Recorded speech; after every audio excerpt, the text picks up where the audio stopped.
پوچھا کہ قبر میں کیا ہوا؟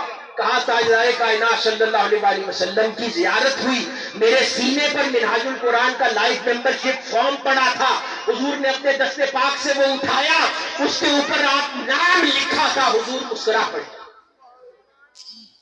اور جس پر تاجدار کائنات صلی اللہ علیہ وسلم مسکرا دے، پیچھے بچتا کیا ہے؟ حاضرین گرامی، یہ بزرگوں کی ضمانت ہوتی ہے، اہل اللہ کی صحبت اور سنگت ہوتی ہے، نسبت محبت ہوتی ہے، نسبت تعلق، نسبت غلامانہ، نسبت سگانہ ہے۔ جب اس میں انسان جڑ جاتا ہے پھر اطاعت و اتباع میں رنگا جاتا ہے۔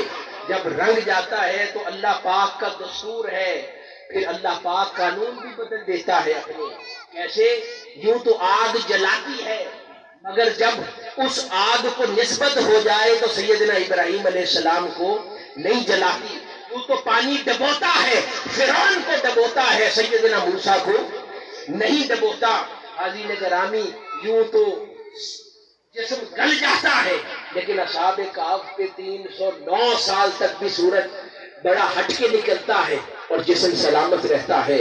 یوں تو درخت اپنی جگہ جامد رہتے ہیں، مگر تاجدار کائنات صلی اللہ علیہ وسلم جب بلائیں تو چل پڑتے ہیں۔ کنکریاں خاموش رہتی ہیں، مگر تاجدار کائنات صلی اللہ علیہ وسلم کے دست اقدس میں ہو تو کلمہ پڑتی ہے۔ یوں تو کنکریاں نابینا ہوتی ہیں، مگر تاجدار کائنات صلی اللہ علیہ وسلم کے دست سے روا ہو تو پھر وہ دیکھتی بھی ہے اور دشمنوں کے گھر میں جا کر ان کے سروں پر برستی بھی ہے۔ حاضرین گرامی، یہی اہل اللہ ہے کہ جب وہ تاجدار کائنات صلی اللہ علیہ وسلم کی چوکھٹ سے جڑ جاتے ہیں، ان کی چوکھٹ سے وابستہ ہو جاتے ہیں، وہ بینا ہو جاتے ہیں۔ ان کی آنکھیں پہلے دنیا دیکھتی تھی، اب اس سے آگے بھی دیکھتی ہے، پہلے حال دیکھتی تھی، اب مستقبل بھی دیکھتی ہے، پہلے لوگوں کے کیفیات دیکھتی تھی، اب لوگوں کی تقدیر بھی دیکھتی ہے۔ حاضرین گرامی، قوموں کی تقدیر بھی پھر اہل اللہ کی نگاہیں دیکھتی ہے۔ جب ان سے جڑ جاتے ہیں تو پھر ان کی بات، ان کی تعلیمات انسان کے لیے تربیت کا ذریعہ بن جاتی ہے۔ ان کے فیوزات، ان کے برکات ایمان میں زیادتی کا سبب بنتے ہیں، اور جس میں ایمان بڑھ جائے اسے تقوی نصیب ہو جاتا ہے، جسے تقوی نصیب ہو جائے اسے اللہ رب العزت کا قرب نصیب ہو جاتا ہے، اور جسے قرب نصیب ہو جائے وہ خود آگے ان لوگوں کے ایمان کی زیادتی کی وجہ بننا شروع کر دیتا ہے۔ تو یہ پیغام ہے اس صوفی کانفرنس کا۔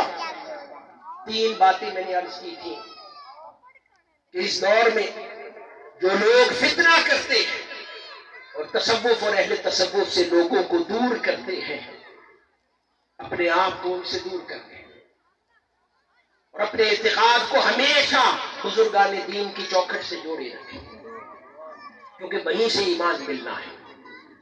اور دوسرا، جن کو اللہ پاک نے ایسے مسند پر بٹھایا ہے ان کے اپنے اخلاق اور کردار پر محنت کریں، تاکہ ہم وجہ نہ بنے لوگوں کو تصوف اور اولیاء اللہ کی صحبتوں اور تعلیمات سے متنفر کرنے۔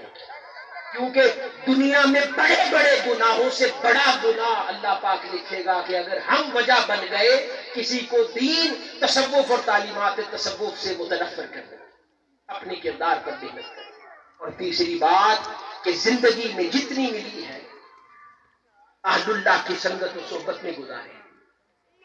حضرت امام شافعی رحمت اللہ علیہ کی قول پر بات ختم کر رہا ہوں۔ آپ نے فرمایا کہ دنیا خاص رہنے کی جگہ نہ تھی، دنیا خاص رہنے کی جگہ نہ تھی اگر 2 باتیں نہ ہوتی۔ پوچھا کون سی 2 باتیں؟ اگر ایک دنیا میں نماز نہ ہوتی، دوسرا اللہ والوں کی مجلس نہ ہوتی، تو دنیا خاص رہنے کی جگہ نہ تھی۔ تو ان کی سنگتوں کے ساتھ اپنے آپ کو ہمیشہ جوڑے رکھیں۔ اللہ پاک ہمارے حال پر لطف و کرم فرمائے۔